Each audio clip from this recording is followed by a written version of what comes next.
Mbak, awakmu ya iso meteng to? Mulai. Yo yo aku ki bolong. Mulai muncul. Tak kira buntu. Dan aku buntu ngono mbok croti sampai 40 liter ya ora meteng-meteng. Oh, wes Ora percaya nek bolong. Aku loro-loro. Cah kocok. Jan kurang asupan pentol ya kowe.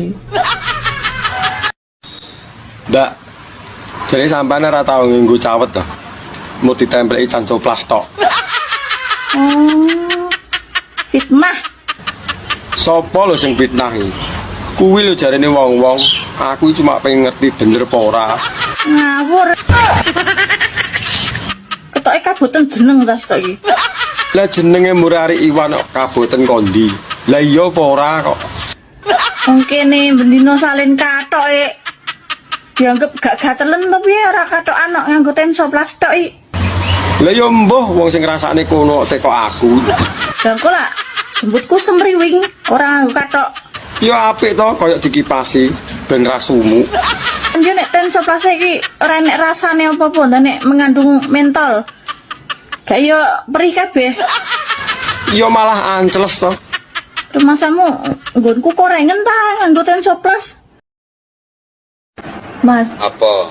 sampai nek eling ora sih nek mambengi ki malam Jumat. Yo eling, Kok aku ora sampean temok blas sih? lagi males wae mah. Teko sampean. Delok aku klesik ngono aku sewengi ra iso turu. Lah ngopo mambengi gak mbok tangane? Mau tak bangunin ra teko. Sampean kecapean kelihatannya. Iya emang mah. Dibuatkan jamu ya ora Yo diminum. piye? Langsung ditinggal bobo. Kesel lho. Mas, Apa? sampai nek eling ora sih nek mambengi ki malam Jumat. Yo eling, Kok aku ora sampean temok blas sih?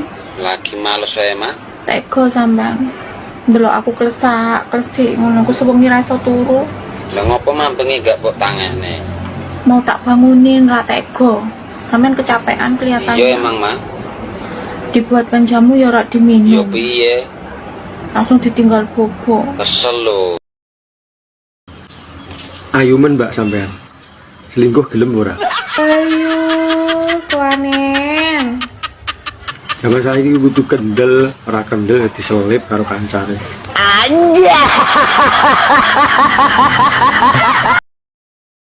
Iki konsepnya piye? Lah piye to?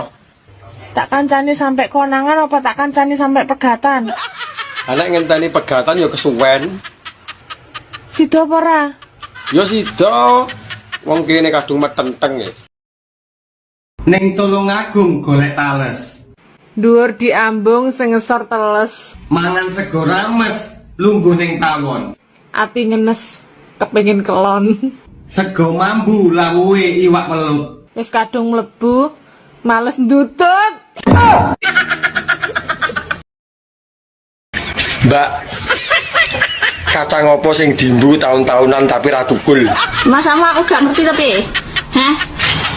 Lah nek ngerti kacang opo jal? Pertanyaan ini jurusanmu apa nih? Di gak ngerti masamu aku. Hah? Tak kira ora ngerti. Jajal nek ngerti kacang opo. Ya kacang mateng loh. Kacang sing wis dimasak. Kacang goreng apa kacang godhog? Kacang godhog dimbu tahun-tahunan ya bosok kuwi. Kacang apa neh? Lah jarine mau ngerti. Apa? Lah nek ngerti yo ndang to. Kowe ngarep aku jawab ya anu ne Mas. ya kacang sing ning jero apemku. Ngono ta? Paling yo ngono. Gak ya, gak kudu. Lah emangnya kacang opo sing dimbu tahun-tahunan ora tukul-tukule? Ganteng dhewe tapi kowe, ha? Ganteng dhewe kowe. Iya dari buku lho aku paling ganteng dewi. Ora roh aku ki cek polos. Kowe muni polos iki diguyu pitik lho. Bocah lugu aku ki belum terjamah, harus diajari sing ora-ora. Lugu saitike belas ra percaya aku. Dadi wong kok isine nesu. Cumpleng aku ngrasane. Jane njalukmu ki apa to? Galakku dipeluk dicium dikentung. Puas. Lho kok jaran? Anja. Mbak. Kena apa nek nyusoni anake kok ning jodo. Tapi nek nyusoni bapake kok ning jero. Kan padha-padha nyusoni. Antene lebay. Lebih piye lho. Ora gelem ngalah karo anake. Wis tuwek jek nyusu, manja. Lah wong lanang iki kok kena disapih ya. Masih tuwek ya panggah nyusu. Kowe ndek biyen ra tau mentil. Lah dhisik kan rong Jawa. Nek kowe gak isin yo anakmu ning kiwa, kowe ning tengen saling memandang ngono. Ya moh ora iso menikmati to. Gelakno wong. Gelakne piye? Wong judule ya nyusu ae.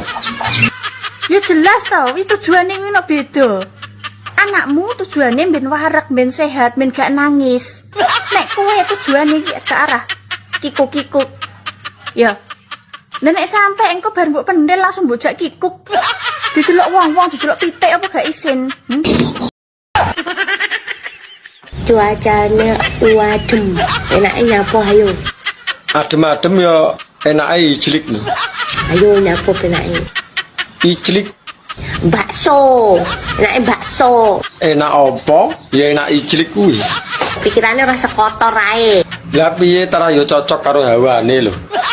Rasa kotor ae pikirannya, enaknya bakso. Ora ya padha ae. Padumu kowe mancing-mancing ngono lho.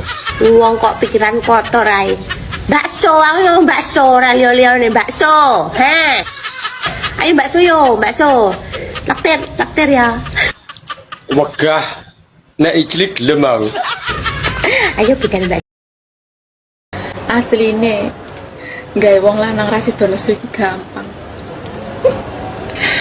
Wong lanang nesu kok direwangi nesu, ya ora mari-mari. Lek wong lanang wis nesu ngono jajal, susoni tumpaki. Ora sakake ngomong. Pasti mari rak sida nesu. Ya apa ora, Mas? Ayo ngomong ora. Mbak, aku arep takon, umpama jodoh, kira-kira bojo sing sampean karepno iku sing ya apa to? Ki jujur-jujuran ya Mas, aku terus terang ae ya, iki gak munafik-munafikan ya, terus terang ae aku lek golek jodoh, golek bojo iki ra mandang bondo donya, ra mandang rupa, kudu ganteng. Ngono ya Mbak, ora mandang bondo donya. Rupa barang ya ora kudu ganteng ya. Gak mandang aku. Terus sing sampean karepno iku sing piye to Mbak? Terus penting sehat walafiat ya, penting kudu sehat walafiat jiwa ragane jero-jeroane. Oh iya ya. Lah emang kena apa to Mbak kok kudu sehat kabeh sak jeroane? Soalnya rencanaku rabi ora seminggu ginjale arep tak tol tak jene tak jero. Jane kate daftar aku Mbak. Ora sida lek ngono.